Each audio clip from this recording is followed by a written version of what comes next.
The stars had never seemed so close yet so threatening. Captain Jake Morrison stood at attention in the lunar diplomatic station, his dress uniform feeling tighter than usual. Around him, other members of Earth's delegation shifted nervously. Outside the massive viewing windows, alien ships hung in the darkness like jeweled daggers. The Valorian Empire had arrived. Jake had seen combat in 3 different continents, trained soldiers in a dozen countries, and earned more medals than he cared to count. But nothing had prepared him for this moment. First contact with an alien civilization. The diplomats had been preparing for months, but Jake was only here as security. His job was simple. Stand, look professional, and protect the delegates if anything went wrong. He hoped nothing would go wrong. The doors to the conference chamber opened with a hiss. The room fell silent. Through the entrance walked beings that made Jake's breath catch in his throat. The Valorians were tall, easily 7 feet on average, with skin that shimmered like polished marble in shades of blue and silver. They moved with a grace that reminded Jake of dancers, but there was something predatory in their movements. They wore armor that seemed to be made of living metal, shifting and flowing across their bodies. At the front of the Valorian group walked a female who was clearly their leader. She was stunning in a way that transcended species. Her armor was more ornate than the others, with flowing designs that caught the light. Her eyes were a striking violet color, and they scanned the room with sharp intelligence. Behind her walked larger warriors, their hands resting on weapons that hummed with barely contained energy. "I am Princess Sarah of the Valorian Empire," the leader spoke. Her voice came through a translation device, but even through the technology, Jake could hear the musical quality of her words. "Daughter of Queen Lysara, voice of the throne and herald of the endless stars. I bring greetings from the Empire to your world." The pause before the word world was slight, but Jake caught it. So did everyone else in the room. It wasn't a friendly pause. The Earth's chief diplomat, Ambassador Rodriguez, stepped forward with a smile that looked more nervous than welcoming. "Princess Sarah, we are honored by your presence. Welcome to humanity's home system. We have prepared—" "Your system is small," one of the Valorian warriors interrupted. He was massive, even by their standards, with scars across his face that looked like badges of honor. 3 habitable zones, limited resources, and your civilization is confined to 1 planet and a few scattered settlements. "How have you survived this long?" Ambassador Rodriguez's smile faltered. "We have thrived through cooperation, innovation, and weakness," the warrior said flatly. "You call cooperation what we call inability to stand alone. You innovate because you lack natural strength. You are confined to 1 world because you have no warrior spirit to reach for the stars properly." The room temperature seemed to drop. Jake felt his jaw tighten. The other security personnel around him tensed. This was supposed to be a diplomatic meeting, not an insult fest. Princess Sarah held up one elegant hand. "Commander Vex speaks harshly, but he raises valid questions. The Valorian Empire has encountered many species across the stars. Some become allies, some become subjects, some disappear. We must understand what humanity is before we decide how to proceed." "We are a free people," Ambassador Rodriguez said, trying to keep his voice steady.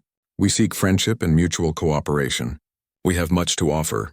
"You have nothing we need," Commander Vex said. He stepped closer to the ambassador, looming over the human. "Your technology is primitive. Your military is scattered and weak. Your people are soft, living in comfort while real warriors train from birth for combat. Your children playing at civilization." "That's enough," Jake said. The words came out before he could stop them. Every eye in the room turned to him. Ambassador Rodriguez looked horrified. The other security personnel looked shocked. Commander Vex slowly turned his gaze to Jake, and there was something like amusement in his alien features. "A guard speaks?" Vex said. "In Valorian culture, warriors do not interrupt their betters unless challenged." "Is this a challenge, human?" Jake felt his heart pounding, but he kept his face calm. Years of military discipline kept his voice level. "I'm not challenging anyone. I'm asking you to show respect to our diplomats and our world. We invited you here in peace," Vex laughed. It was not a pleasant sound. "Respect is earned through strength, not given through words. Your ambassador speaks of cooperation because he cannot speak of power. Your world hides behind pleasantries because you know you are weak." He reached out and shoved Ambassador Rodriguez backward. The older man stumbled, catching himself on a chair.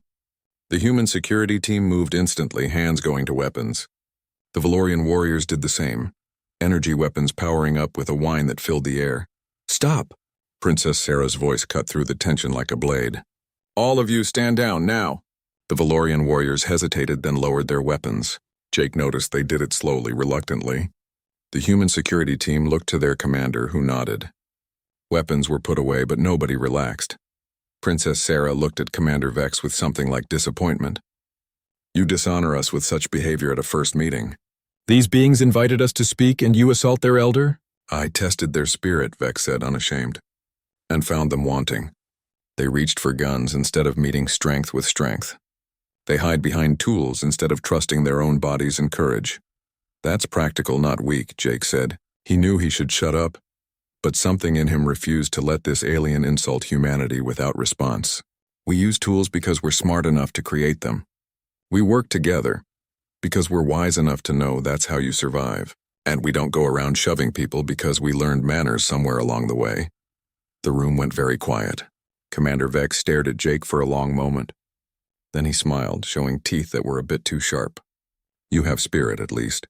Small and soft, but spirit nonetheless. Very well, human. Let us see how your practical approach works without your tools." He unclipped something from his belt and tossed it aside. His energy weapon clattered to the floor. A demonstration. "You and I, human to Valorian. No weapons, just strength and skill. Show me if your species has any worth at all." "Absolutely not," Ambassador Rodriguez said quickly. "Captain Morrison is here for security, not entertainment." "This is a diplomatic—" "Then your species is afraid," Vex said simply. "You hide behind words because you cannot back them with deeds. The Valorian Empire has no use for cowards. We will return to our ships and bring a proper fleet. You will submit to our rule or you will be removed from this system. Those are the only options for a race too weak to defend its honor." Jake looked at Ambassador Rodriguez. The older man's face was pale. Everyone in the room understood the implication. If the Valorians came back with a war fleet, Earth didn't have the military power to stop them. Humanity's space force was designed for local defense, not fighting an interstellar empire. "It's okay, sir," Jake said quietly. "I've got this. Captain, you don't have to—" "Yes, I do," Jake said. He looked at Commander Vex and nodded. "No weapons, just us. But if I win, you treat us with respect. You sit down, and we talk like civilized beings. And when you lose," Vex said, "your world acknowledges the superiority of the Valorian way. You will open negotiations not as equals, but as subjects seeking our mercy." Princess Sarah looked like she wanted to protest, but she remained silent. Jake noticed her watching him with an expression he couldn't quite read. Curiosity, maybe, or pity. The center of the conference room was cleared. Jake stripped off his jacket, leaving him in his uniform shirt and pants. He rolled his shoulders, feeling the familiar pre-fight tension. Across from him, Commander Vex seemed completely relaxed. The alien was bigger, clearly stronger, and moved like someone who had never lost a fight in his life. Jake had fought bigger opponents before. Size wasn't everything. He thought about his training, about all the hours spent learning how humans could overcome stronger, faster opponents. Leverage, speed, targeting weak points, never fighting the enemy's fight. "Begin," Princess Sarah said softly. Vex moved fast, incredibly fast. His first strike was a straight punch that would have crushed Jake's skull if it connected. But Jake wasn't there. He slipped to the side, letting the fist pass inches from his face. He struck back, targeting Vex's ribs with a quick jab. It was like hitting stone. The alien didn't even flinch. Vex spun, his legs sweeping out in a kick that Jake barely ducked under. The air whistled where his head had been. Jake rolled, came up, and had to immediately block a strike that numbed his entire arm. The power behind it was incredible. He can't keep trading blows. Vex was stronger, tougher, and probably faster in a straight fight. Jake needed to change the game. When Vex charged again, Jake didn't try to block or dodge. He moved forward inside the alien's reach. He grabbed Vex's arm, used the momentum of the charge, and threw his entire body weight into a judo throw. Physics worked the same across the universe. Vex's own strength and speed worked against him as Jake redirected the energy. The big warrior crashed to the floor. The room gasped. Vex looked genuinely surprised for the first time. 3 months passed in a blur of training and preparation. Jake stood in the loading bay of Earth's fastest ship, watching his team make final equipment checks. The journey to the Valorian homeworld would take 2 weeks, even with the navigation codes the Empire had provided. 2 weeks to prepare for a tournament that would decide humanity's fate. Lieutenant Amy Torres checked her flight suit for the 3rd time. She was the best pilot Earth had, capable of flying anything from atmospheric fighters to deep space interceptors. Her dark hair was pulled back tight and her eyes had the sharp focus of someone who lived for speed and precision. "I still think this is insane," she said, not for the first time. "We're going to an alien world to compete in games we don't understand against species we've never met. That's why they picked us," Specialist Kevin Brooks said with a grin. He was younger than the others, barely 25, but his engineering scores were off the charts. Give him any piece of technology and he could understand it, fix it, or improve it. "We're adaptable. That's the whole point." Dr. Lisa Grant finished loading her medical supplies and joined them. She was the team medic, but she was also a combat specialist. She had served in field hospitals in war zones before joining the space program. Adaptable or not, we should be realistic. The files we got from the Valorians showed tournament champions who can bend steel with their bare hands. Some species have natural armor. Others can survive in vacuum. "We're just humans. Just humans who beat one of their commanders," Jake reminded them. "They wouldn't have invited us if they thought we were completely worthless. This is a chance, and we're going to take it." The ship's captain called down that they were ready for departure. Jake took one last look at Earth through the bay windows. Home. Everything he knew. Everything humanity had built. All of it depending on what happened in the next few weeks. The journey through space was strange. The Valorian navigation route took them through paths Jake hadn't known existed, shortcuts through space that made the trip possible. Amy spent most of her time in the cockpit, learning everything she could from the ship's systems. Kevin was constantly scanning Valorian technology documentation they had been provided. Lisa kept everyone healthy and trained. Jake found himself thinking about Princess Sarah. He had only seen her that once, but something about her had stayed with him. The way she had watched the fight, the intelligence in her eyes, the hint of something else, something that suggested she wasn't entirely comfortable with how her people viewed other species.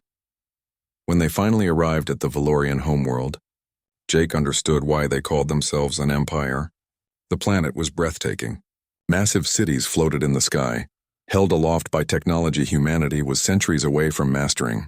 Rings of stations orbited the world, each one large enough to house millions.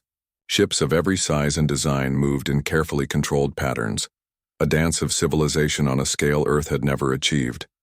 Their ship was guided to a landing platform in one of the floating cities. When the doors opened, the alien world's air rushed in. It smelled different, spiced and clean. The gravity was slightly heavier than Earth's, enough to notice but not enough to cripple. Princess Sarah was waiting for them. She wore different armor now, less formal but still elegant. Her violet eyes found Jake immediately and something flickered across her face. Surprise? Pleasure? It was gone before he could identify it. "Captain Morrison," she said, and Jake noticed she didn't use the translation device this time. She had learned English. "Welcome to Valoria Prime. I am pleased you accepted our invitation." "We didn't have much choice," Jake replied, but he smiled. "But I'm glad to be here." "Your honesty is refreshing," Sarah said. "Most species that come here spend their time flattering us or showing fear. You do neither." She looked at the rest of the team. "These are your companions?" Jake made introductions. Sarah greeted each of them with courtesy, but Jake noticed her gaze kept returning to him. Commander Vex stood behind her, his face unreadable. The big warrior had a new scar since their fight, running down his jaw. He nodded to Jake, a gesture that might have been respect. "The tournament begins in 3 days. Sarah explained as she led them through the floating city. "You will face challenges of combat, strategy, and survival. Many species compete, but few earn true respect. The tournament is how we measure the worth of civilizations." The city was incredible. Buildings seemed to grow from clouds, their architecture flowing and organic. Valorians moved through the streets with that predatory grace Jake remembered, but he also saw other species. Some were massive and armored, others small and quick, a few that didn't seem to have solid forms at all. The galaxy was bigger and stranger than he had imagined. Their quarters were in a tower that overlooked an arena. Jake could see the massive structure from his window, a bowl carved from what looked like crystal that caught the light and threw rainbows across the city. Thousands of beings filled the seats already, even though the tournament hadn't started. "We're the entertainment," Amy said, joining him at the window. "They're here to watch species fight for survival. It's like ancient Rome." "Maybe," Jake said. "But Rome fell. Maybe we can teach them something new." The first day of the tournament arrived with trumpets that sounded across the floating city. Jake and his team entered the arena to the roar of thousands of alien voices. The sound was overwhelming, washing over them like a physical force. Above them, in a royal box, Queen Lysera herself watched. She was older than Sarah, but no less impressive. Her presence commanded attention even from a distance. The first challenge was announced: zero-gravity combat in a three-dimensional maze. Teams would navigate the maze, find objectives, and eliminate opponents. It was designed to test tactical thinking, adaptability, and combat skill in an environment where traditional fighting meant nothing. Jake's team entered the maze along with 6 other teams. The moment they crossed the threshold, gravity vanished. Amy grinned like a child. She had trained for zero-G her entire career. "Follow me," she said, and pushed off a wall with perfect precision. The maze was a nightmare of floating platforms, moving obstacles, and dead ends that appeared and disappeared. Other teams moved through it with varying success. A team of heavily armored reptilian beings struggled with the lack of gravity, their strength meaningless without ground to push against. A team of insectoid aliens moved quickly but crashed into obstacles, their coordination poor. Jake's team moved like water. Amy led, finding paths through instinct and training. Kevin used his engineer's mind to predict the maze's pattern changes. Lisa watched their backs, her medical training giving her an awareness of team health and stress. Jake coordinated them, calling targets and tactics. They found the first objective, a glowing sphere that needed to be carried to an exit point. An alien team saw them at the same time. These were beings that looked like living rock, slow but incredibly tough. They charged, assuming their mass would carry the day. Jake smiled. "Amy, give them a show." Amy grabbed the sphere and launched herself through a gap in the maze walls that looked too small. She spun through it like an acrobat. The sphere held tight. The rock aliens tried to follow and got stuck. By the time they freed themselves, Amy had delivered the objective and the team was already hunting for the next. The crowd roared. In the royal box, Sarah leaned forward, watching intently. The maze shifted. New passages opened. Jake's team adapted instantly, changing their route without hesitation.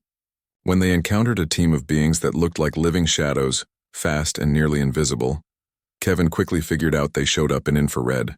He rigged a scanner from his equipment kit, and suddenly the invisible ambush became visible targets. They won the first challenge. Not just won, but dominated. As they exited the maze, the crowd's roar was louder than before. Jake looked up at the royal box. Queen Lysera was speaking to Sarah, her expression interested. Commander Vex stood to the side, arms crossed, but Jake thought he saw approval in the warrior's stance. The second challenge came the next day, a high-speed race through an asteroid field.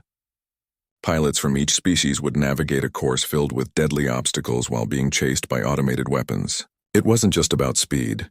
It was about precision, courage, and the ability to make split-second decisions at velocities that would kill most beings. Amy was born for this. She climbed into the racing craft they were provided, a sleek Valorian design that was faster than anything humanity had built. Her hands moved across the controls like she had flown it her entire life. Kevin had spent the previous night studying the craft systems, and he briefed her on every detail. The race began with a sound like thunder. 12 craft launched from the arena into space, their engines burning bright against the stars. The asteroid field loomed ahead, a chaotic mess of spinning rock and ice. The automated weapons activated, tracking systems locking onto the racers. Amy dove into the field like she was diving into water. Her craft twisted and spun, avoiding asteroids by margins that made the crowd scream. Weapons fire tracked her, but she was never where they expected. She used the asteroids themselves as cover, looping around them, bouncing her craft off their surfaces to change direction in ways that seemed impossible. The days between challenges gave Jake time to understand the Valorian culture better. Sarah continued to meet with him, each conversation revealing more about both their worlds. She took him to places tourists never saw, ancient halls where Valorian history was carved into walls that seemed to breathe with memory, meditation chambers where the architecture itself seemed to sing with quiet harmonics, and observation decks where the vastness of space made everything else feel small and temporary. My mother thinks I spend too much time with you, Sarah said one evening. They stood on a platform that extended from the floating city into open air. Nothing but clouds below and stars above. She worries about what it means. What does it mean? Jake asked. He knew he should be more careful, more diplomatic. But something about Sarah made him want to be honest, even when honesty was dangerous. Sarah was quiet for a long time.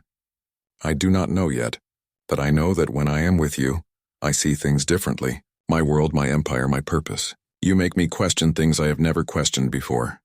Is that good or bad? I do not know that either, she admitted with a slight smile. But I find I do not want it to stop. She reached into her robes and pulled out something wrapped in cloth. The fourth challenge is tomorrow. The survival trial. It will be dangerous in ways the others were not. I want you to have this. She unwrapped the cloth to reveal a blade. It was beautiful, curved and elegant, the metal seeming to hold light within it. The handle was wrapped in material that felt warm to the touch. This is a Valorian honor blade, Sarah explained. It is given only to warriors who have proven themselves worthy, and to those bonded to the royal family. I cannot give you the title officially, but I can give you the blade. It will serve you well. Jake took the blade carefully. It was lighter than it looked, perfectly balanced. Sarah, I can't accept this. If your people knew, let me worry about my people, she said firmly. You have given me something precious, a new way of seeing the world. Let me give you something in return. A weapon, yes, but also a promise, that no matter what happens, I believe you are worthy. Their hands touched as he took the blade. The moment stretched, neither of them moving. Jake found himself very aware of how close they were, how her violet eyes seemed to hold entire galaxies within them. Princess Sarah, a voice called from behind them. They stepped apart quickly. Commander Vex approached, his expression carefully neutral. The Queen requests your presence. There are matters of state to discuss before tomorrow's trial. Sarah nodded, but before she left, she looked back at Jake. Be careful tomorrow. The survival trial has killed champions before. Promise me you will return. I promise, Jake said, meaning it with everything he had. The fourth challenge began at dawn. The remaining teams, now down to just 6 from the original 12, were transported to a moon orbiting the Valorian homeworld. The moon was classified as hostile. Thin atmosphere, dangerous wildlife, extreme temperature shifts, and terrain that ranged from frozen wasteland to volcanic hellscape. The challenge was simple. Reach the extraction point on the opposite side of the moon within 48 hours. Teams could help each other or fight each other. There were no other rules. Jake's team studied the terrain maps during the transport. Kevin pointed out potential shortcuts, but they all ran through the most dangerous areas. Lisa identified hazards, indigenous life forms that were highly territorial, areas with toxic gas vents, and temperature zones that could kill in minutes without proper protection. We go steady, Jake decided. This isn't about being first. It's about getting everyone there alive. We stick together. We adapt, we survive. The transport dropped them off and departed immediately. The moon's surface was harsh and beautiful. Strange rock formations twisted toward the sky, and in the distance a volcano painted the horizon with red light. The air tasted metallic and thin. Every breath required effort. They began their march. Other teams scattered in different directions, each choosing their own path. Jake's team moved carefully, conserving energy, watching for hazards. Kevin's engineering knowledge helped them identify stable ground versus areas that might collapse. Lisa kept everyone hydrated and monitored for signs of altitude sickness in the thin atmosphere. Hours passed. They encountered their first indigenous life form around midday, a creature that looked like a cross between a wolf and a bear, with armored plates covering its body and claws that could tear through stone. It stalked them from a distance, trying to determine if they were prey. Jake didn't wait for it to decide. He used the Valorian blade Sarah had given him, the weapon cutting through the creature's armor with shocking ease when it finally charged. The rest of the team covered him with their weapons. The creature fled, wounded but alive. They weren't here to exterminate the local wildlife, just survive it. As evening approached, they found shelter in a cave system. Kevin rigged a heater from their equipment, and Lisa prepared a meal from their rations. Amy took first watch while the others rested. Jake found himself thinking about Sarah, wondering if she was watching somehow. The tournament was being broadcast across the empire. She had said she would be watching. The emergency beacon activated in the middle of the night. Jake woke instantly to its shrill alarm. Amy was at the cave entrance, her scanner showing something in the sky. A ship flying erratically, trailing smoke and fire. "That's a Valorian observation shuttle," Amy said, her voice tight. "It's going down, hard." They watched the shuttle crash into the volcanic region, several miles from their position. The explosion lit up the night sky. "We need to keep moving," Kevin said practically. "Our mission is to reach the extraction point. We can't help whoever was in that shuttle." But Jake was already checking his scanner. The shuttle's emergency beacon was active, broadcasting a distress signal, and according to the signal's coding, the passenger was royal family. Sarah Jake was moving before he made a conscious decision. "I'm going. The rest of you head for the extraction point."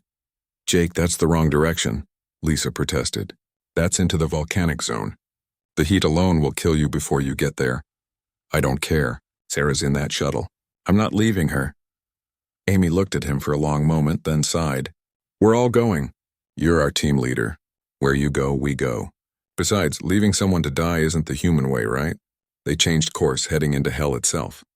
The volcanic region was worse than the scans had suggested. Heat radiated from cracks in the ground. The air shimmered and burned their lungs.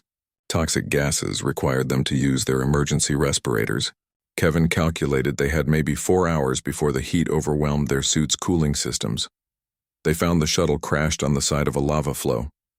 The ship was torn open, smoking and broken. Bodies of the crew were visible through the wreckage, and Jake's heart sank until he saw movement. Someone was alive, pinned under debris near the rear of the shuttle. Sarah looked up as they approached, her face pale with pain and relief. "You came," she whispered. "You changed course for me."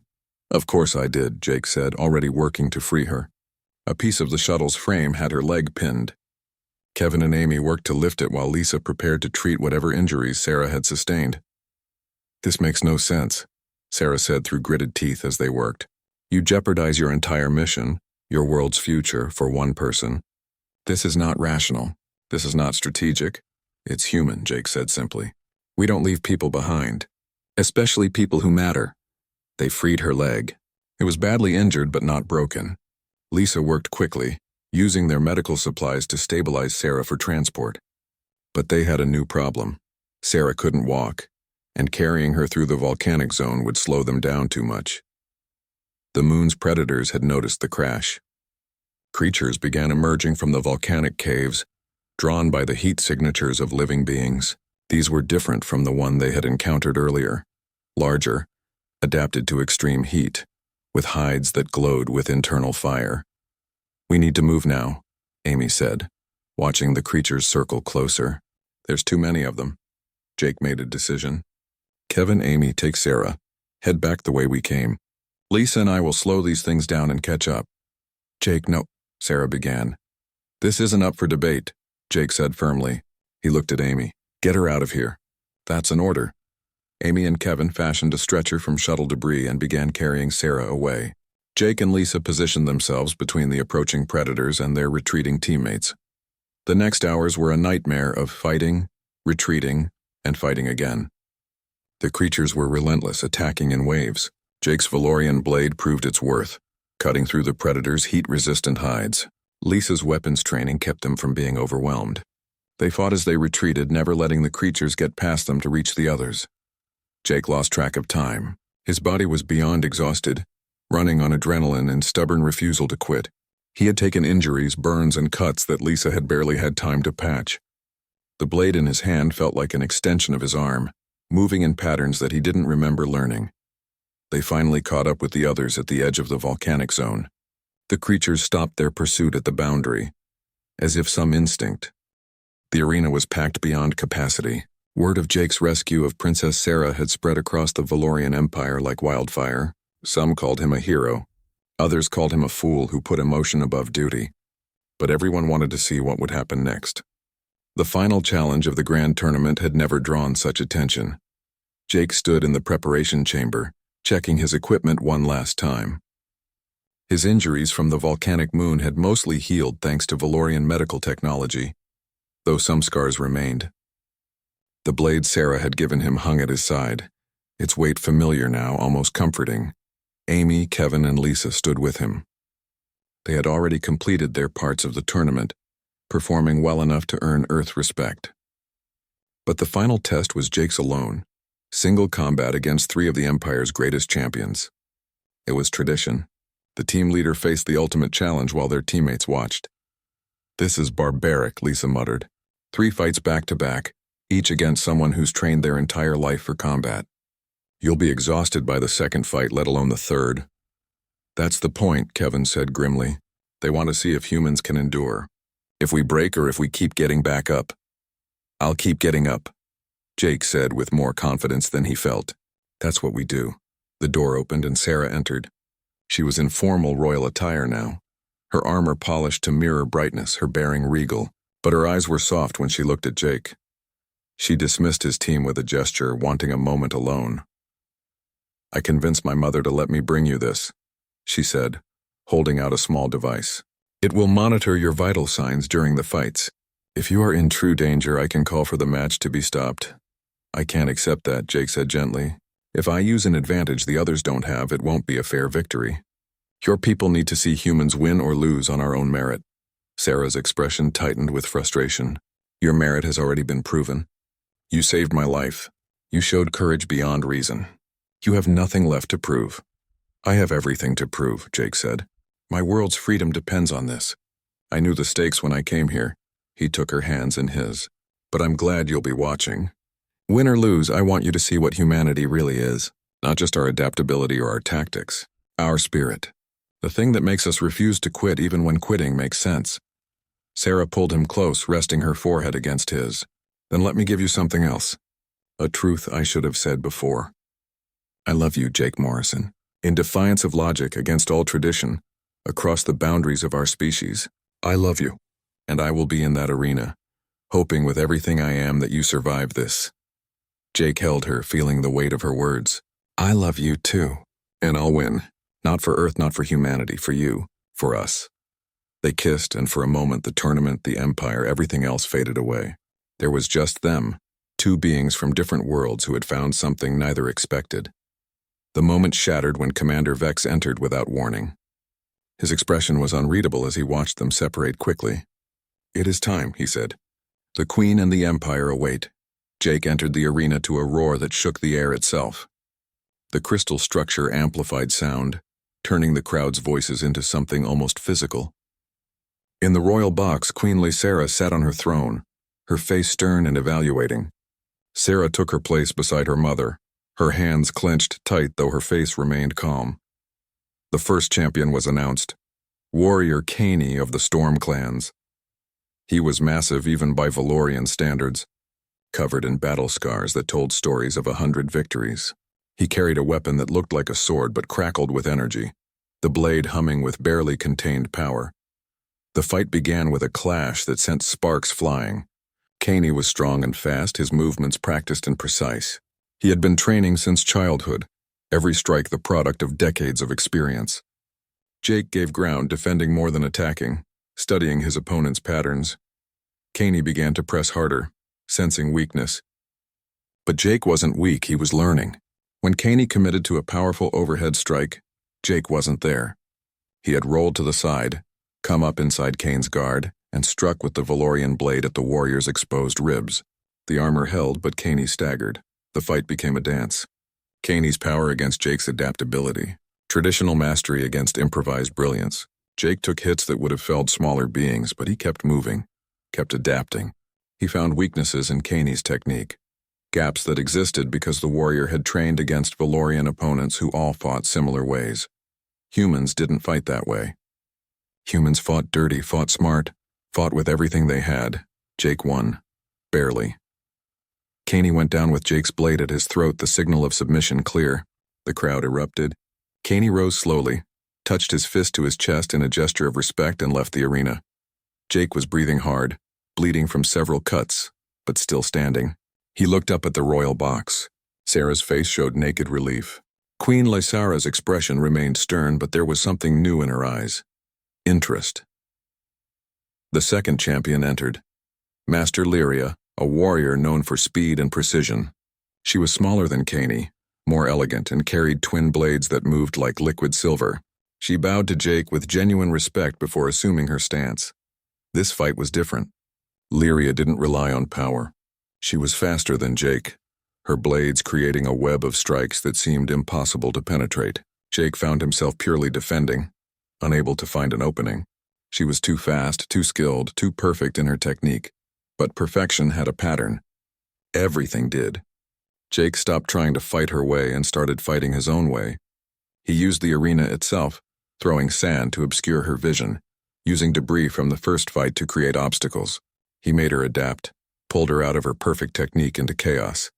When humans couldn't win clean, they changed the game. Jake won again, but it cost him. He was exhausted now, his body pushed beyond normal limits. Blood ran from wounds that Lisa would scold him for later. The blade in his hand felt heavy, his arms like lead, but he stayed standing, 2 down. 1 to go. The crowd's noise had changed. They were no longer just entertained. They were invested. Some were cheering for Jake now, shouting encouragement in languages he didn't understand. Others were shouting for him to fall to prove that the Valorian way was supreme. The Empire was divided, watching one human warrior who had made them question everything they believed. Commander Vex entered the arena. Jake's heart sank. Vex was fresh, uninjured, and one of the Empire's best warriors. This was the final test, and it was designed to be impossible. Jake was exhausted, wounded, barely able to stand. Vex was at full strength. "I asked for this honor," Vex said as he approached. "Not to destroy you, human, but to test you properly. You have shown skill and courage. Now show me your heart. Show me what happens when a human faces impossible odds." The fight began, and it was brutal. Vex didn't hold back, his strikes carrying enough force to crack the arena floor. Jake defended desperately, unable to mount any real offense. He was too tired, too hurt, too overwhelmed, but he kept getting up. Every time Vex knocked him down, Jake rose. Every time he was hit, he struck back. He was losing, everyone could see it, but he refused to quit. Minutes passed like hours. Jake's vision started to blur. His body screamed for him to stop, to surrender, to acknowledge defeat. But something in him refused. Maybe it was stubbornness. Maybe it was love. Maybe it was just a fundamental human refusal to accept that any fight was truly unwinnable. Vex struck a final time, and Jake went down hard. The crowd fell silent. This was it. The human would submit now, would acknowledge Valorian superiority, would accept his world's place as subjects. Jake pushed himself up on shaking arms. Blood dripped from his face. His breath came in ragged gasps. The blade Sarah had given him was still in his hand, though he could barely feel his fingers. "Stay down," Vex said, and there was something like concern in his voice. "You have proven enough. Your body cannot take more." "Not about what I can take," Jake said, his voice rough. "About what I won't give up. My world, my freedom, my future with Sarah. I won't surrender any of it." He stood, impossibly, his legs shaking so hard it seemed like he would collapse any second, but he raised the blade and faced Vex again. Something changed in Vex's expression, respect deep and profound. He lowered his weapon. "You have already won, human. Not this fight, but something greater. You have shown what true warrior spirit means. Not the ability to win, but the refusal to quit.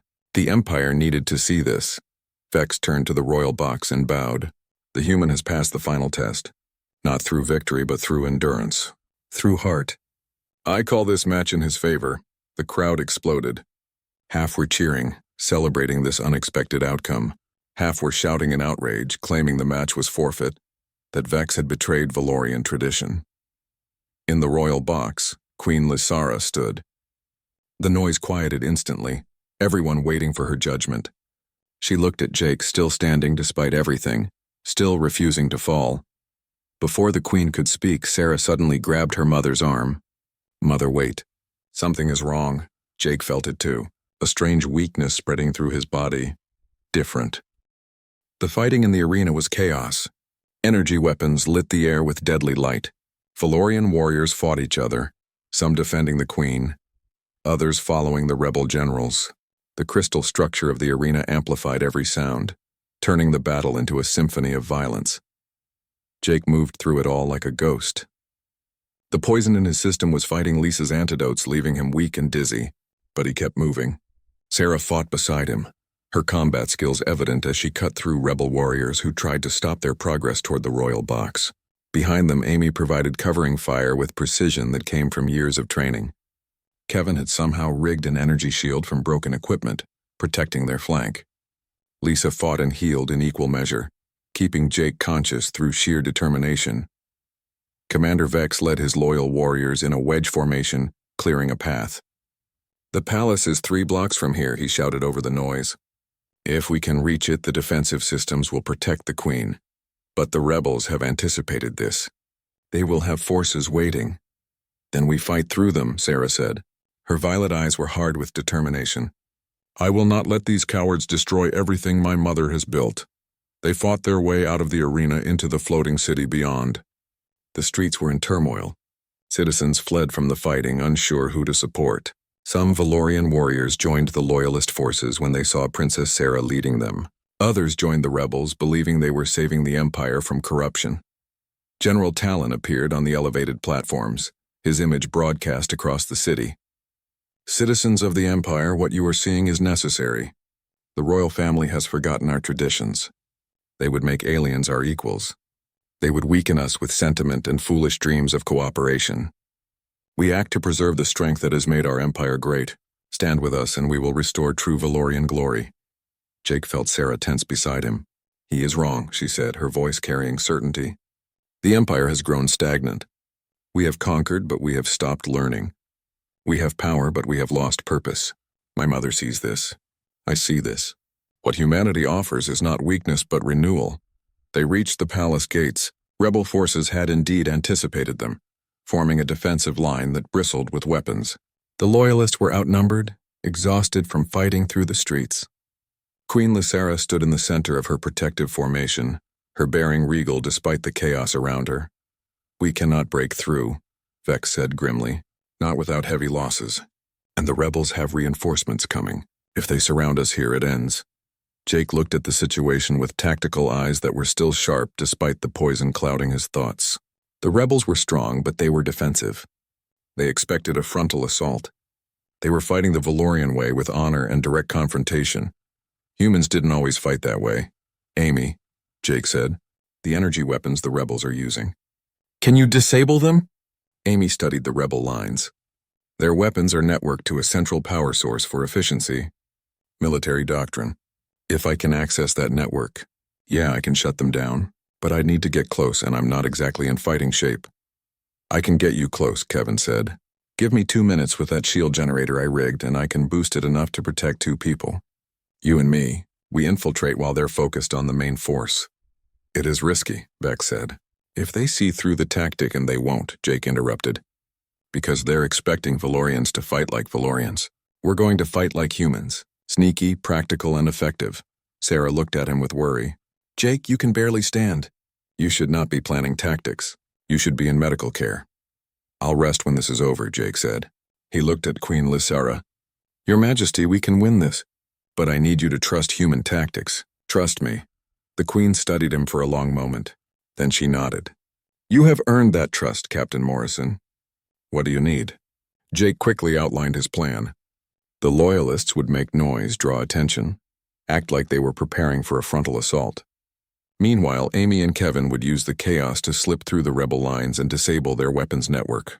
Once the rebels were disarmed, the Loyalists would strike fast and hard. It was simple. It was risky. It was human. The battle resumed with renewed intensity. The Loyalists pressed forward, making the rebels focus on defense. In the chaos, Amy and Kevin slipped away, protected by Kevin's enhanced shield. Jake watched them go, trusting his team the way he always had.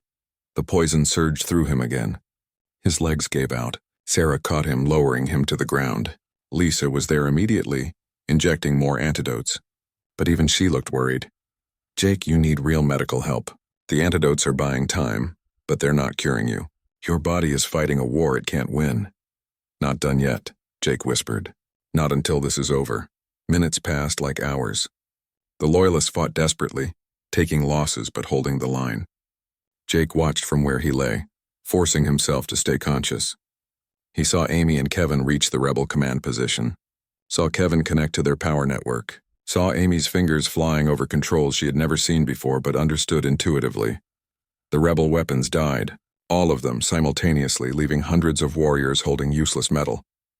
Vex didn't hesitate. Now for the Queen. For the Empire, charge! The Loyalists surged forward. Without their energy weapons, the rebels were vulnerable. The fight became personal, blade against blade, honor against treachery, and when it came to close combat, the Loyalists fought with the knowledge that they defended something worth defending. The battle turned. Rebels began surrendering, realizing their cause was lost. General Talon tried to rally them, but Commander Vex reached him first. Their fight was brief and brutal. Vex was a better warrior, but more than that, he was furious at the dishonor Talon had brought to the Empire. When Talon fell, the coup collapsed. The palace gates opened. Queen Lysara entered, followed by her loyalists. The floating city slowly returned to order as word spread that the rebellion had failed. Medical teams rushed out to treat the wounded on both sides. Jake felt hands lifting him. He was carried into the palace through halls of impossible beauty, into a medical facility where Valorian doctors worked with technology that seemed like magic. The poison was purged from his system. His injuries were healed. He drifted in and out of consciousness, aware of Sarah's presence beside him, her hand holding his. When he finally woke fully, it was to find himself in a recovery room overlooking the floating city. The sun was rising, painting everything in shades of gold and purple.